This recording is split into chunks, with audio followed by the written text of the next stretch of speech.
The Destroying Angel, Exonerated Murderer, Bodyguard, Lawman. All titles given to a man loyal to his faith who didn't fear death. Over 22 confirmed kills in gunfights, executions, and self-defense, all using snub-nosed revolvers and a double-barrel shotgun. A man respected by the indigenous in the Utah territories, Warren Porter Rockwell. Assassin. They say in his build he was a gladiator, in his humor a Yankee lumberman, in his memory a bourbon, in his vengeance an Indian. A strange mixture only to be found on the American continent. In the year 1813, Rockwell was born in Belchertown, Massachusetts. Rockwell grew up as neighbors next to the Smith family, Joseph Smith in particular, founder of the Church of Jesus Christ of Latter-day Saints. As a boy, Rockwell would actually pick berries in the wild and sell them in town to help pay for the publishing of the Book of Mormon.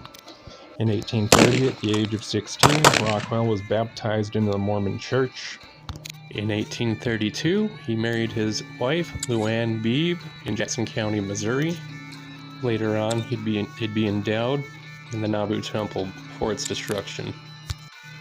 Now, there's a lot of myth behind Rockwell, depending on who you hear the story from. He was called a modern-day Samson. Some say he was told that if he ever cut his hair, that would be his downfall, but as long as he left it long and his beard long, he'd be strong. No damage or harm would ever come before him.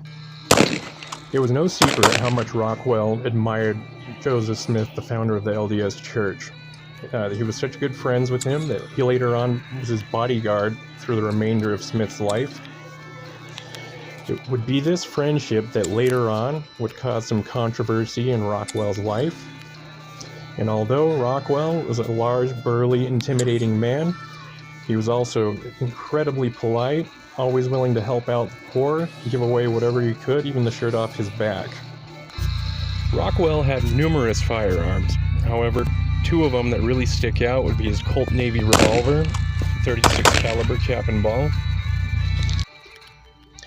With a Wild West moniker, the Destroying Angel, it's only suitable that the man's favorite firearm would be called the Avenging Angel, the Colt 1860 revolver.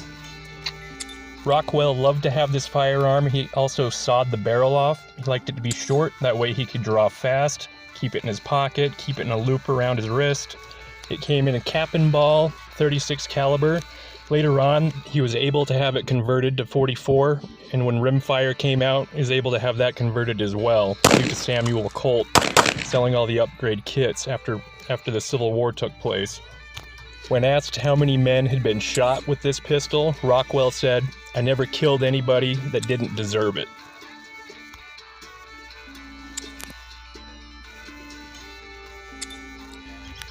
Aside from his penchant for snub-nosed revolvers, Rockwell also liked to carry sawed-off shotguns, particularly double-barreled, stagecoach style.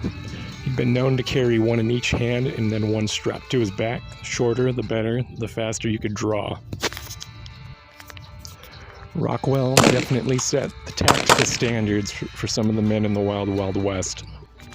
The shotgun gauge he used varied from 12 all the way up to 8.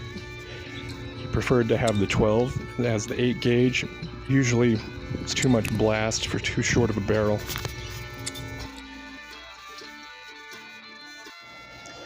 In October of 1838, Governor Boggs of Missouri had established an Executive Order 44, also known as the Extermination Order.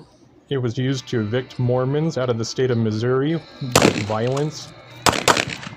In 1842, there was an assassination attempt on Governor Boggs. He was shot multiple times through the window of his office.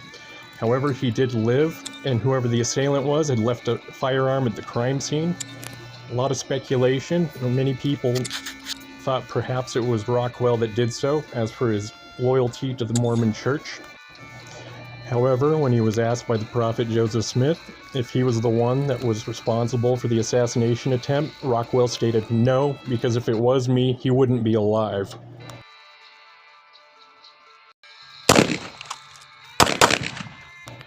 In late May of 1843 in St. Louis, Rockwell was arrested and was to be charged for the assassination attempt. However, he was only briefly held when he had actually escaped from the jail. Rockwell was summoned to a grand jury.